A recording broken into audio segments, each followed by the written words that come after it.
जहाँ दिया था शीश का दान, वह धर्म क्षेत्र भूमि है चुलखाना धाम। जय हिंद दोस्तों, स्वागत है आपका हमारे चैनल की एक और नई वीडियो में, जहाँ भारत दर्शन की हमारी सीरीज़ में आज हम आ पहुँचे हैं बाबा शाम के प्रसिद्ध चुलखाना धाम में। दोस्तों, चुलखाना धाम का जो इतिहास है वो खाटू नरेश बाबा शाम से जुड़ा हुआ है। आइए जानते हैं इस मंदिर के बारे में। दोस्तों, ये जो चुलखाना धाम है ये हरियाणा के पानीपत ज़िले के अंतर्गत आता है। दोस्तों, बात करें चुलखाना धाम कैसे पहुँचें, तो आप हमारी तरह बाय रोड भी जा सकते हैं। धाम की दूरी दिल्ली से लगभग 81 किलोमीटर है। इसके अलावा आप यहाँ ट्रेन से भी आ सकते हैं। चुलखाना धाम के लिए सबसे नज़दीकी स्टेशन भोड़वाल माजरी और समालखा हैं। यहाँ आने के लिए आपको नई दिल्ली और दिल्ली कैंट से ट्रेन मिल जाएगी, जिसका किराया सिर्फ 40 रुपये है और ट्रेन आपको लगभग 1.5 घंटे में पहुँचा देगी। दोस्तों, इन दोनों स्टेशंस के बाहर से ही आपको धाम पे जाने के लिए शेयरिंग ऑटो मिल जाता है, जो सिर्फ 20 रुपये लेकर आपको धाम तक छोड़ देता है। और अगर बड़े स्टेशंस की बात करेंगे तो यहाँ से पानीपत रेलवे स्टेशन 21 किलोमीटर की दूरी पर है। आप वहाँ से भी चुलखाना धाम आ सकते हैं। दोस्तों, जब आप मंदिर के रास्ते पर आते हैं, आप वहाँ देख सकते हैं प्रसाद की दुकानें और बाबा को चढ़ाए जाने वाले फूल और इत्र की दुकानें भी आपको देखने मिलेगी। इसके अलावा यहाँ से आप बाबा शाम की प्रतिमा, कीरिंग्स और भी अन्य चीज़ें अपने घर ले जा सकते हैं।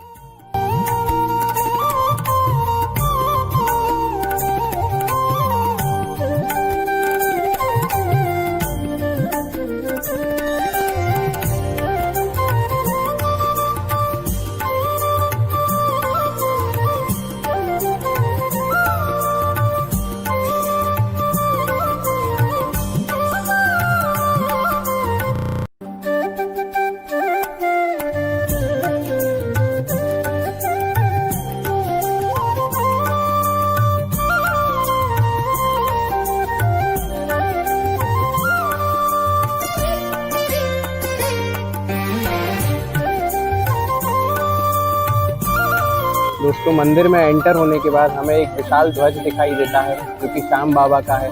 इसे श्याम ध्वजा प्रतीक भी कहा जाता है। ये आप देख सकते हैं। मुख्य द्वार से दोस्तों जब आप अंदर आते हैं तो आपको कुछ इस तरीके की लाइन लगने के लिए जगह दिखाई देती है।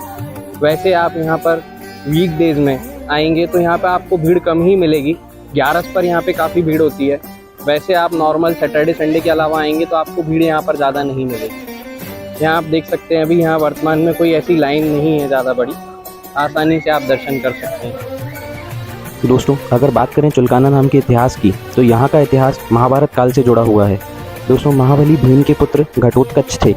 घटोत्कच का विवाह कामकंटकटा के साथ हुआ। कामकंटकटा के गर्भ से महाबलशाली, महाविज्ञानी और महाधार्मिक बालक का जन्म हुआ। जन्म के समय इनके बाल शेर के समान थे, इसलिए इनका नाम बर्बरीक रखा गया। बर्बरीक जी को महादेव एवं सिद्धांबिका देवी का महाआशीर्वाद प्राप्त था। इन्हीं के द्वारा 3 बाण श्री बर्बरीक जी को प्राप्त हुए। दोस्तों, अब बात आती है महाभारत युद्ध की। स्वयं बर्बरीक जी की माता को भी यह लगता था कि पांडव यह युद्ध नहीं जीत सकेंगे। वहीं बर्बरीक जी महाभारत का युद्ध देखना चाहते थे। तब उनकी माता ने उनसे वचन लिया कि तुम युद्ध देखने अवश्य जाओ, परंतु वहाँ युद्ध करना पड़े तो तुम हारे का साथ देना। जब बर्बरीक जी युद्ध क्षेत्र में आकर रुके, तब उनका विशाल रूप देखकर सैनिक घबरा गए और उन्होंने पांडवों को सूचना दी। श्री कृष्ण जी बर्बरीक के पास पहुंचे और उनसे उनका परिचय पूछा।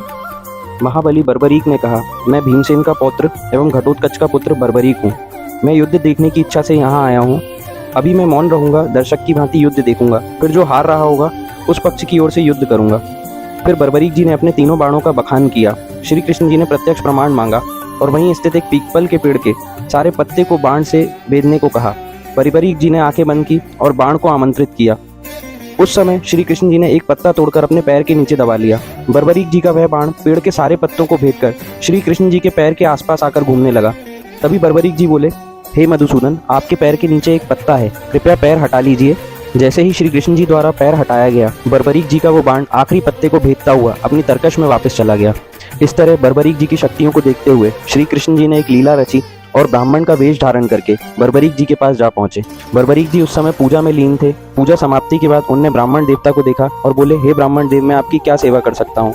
तब ब्राह्मण रूप में कृष्ण जी ने कहा, मैं जो मांगूंगा क्या आप मुझे देंगे? इनकार तो नहीं करेंगे। तब बर्बरीक जी ने वचन दिया और ब्राह्मण देव से कहा, हे ब्राह्मण देव, इस समय तो मेरे पास कुछ भी नहीं है, फिर भी आपकी दृष्टि में मेरे पास कुछ हो तो मैं उसको देने का वचन देता हूँ।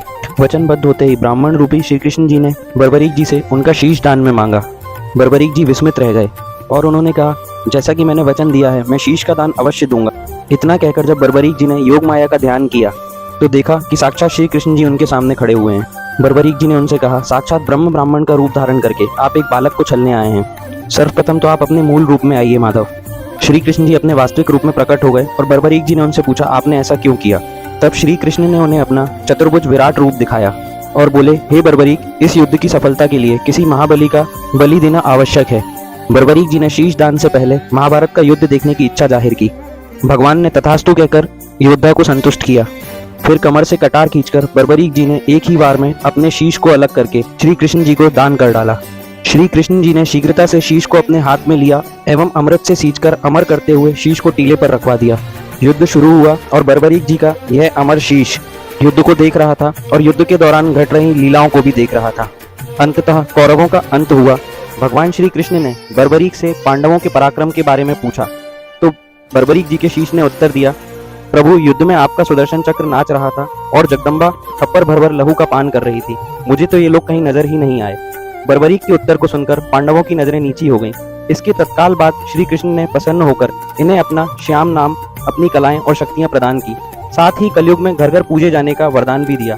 प्रभु का स्वर गूंजा, बर्बरीक, धरती पर तुमसे बड़ा दानी ना तो कोई हुआ है और ना कोई होगा। माँ के दिए वचन के अनुसार तुम हारे का सहारा बनोगे। कालांतर में बर्बरीक जी का यह शीश खाटू गांव में प्रकट हुआ। तो दोस्तों, इस तरह से चुलखाना धाम का इतिहास बाबा श्याम से जुड़ा हुआ है और चुलखाना धाम वही जगह है जहां बर्बरीक जी ने अपना शीश कृष्ण जी को दान किया और वो श्याम बाबा के नाम से आगे कालांतर में जाने गए। दोस्तों, ये मंदिर परिसर के बाहर वह स्थान है जहां लोग श्रद्धा से बाबा के नाम का दिया जलाते हैं और जो भी उनके मन में मनोकामना होती है वो मानते हैं।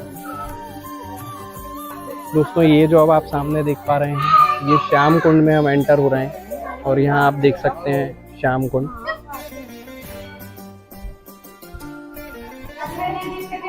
ये आप सामने देख सकते हैं, यहाँ पे श्याम कुंड बना हुआ है।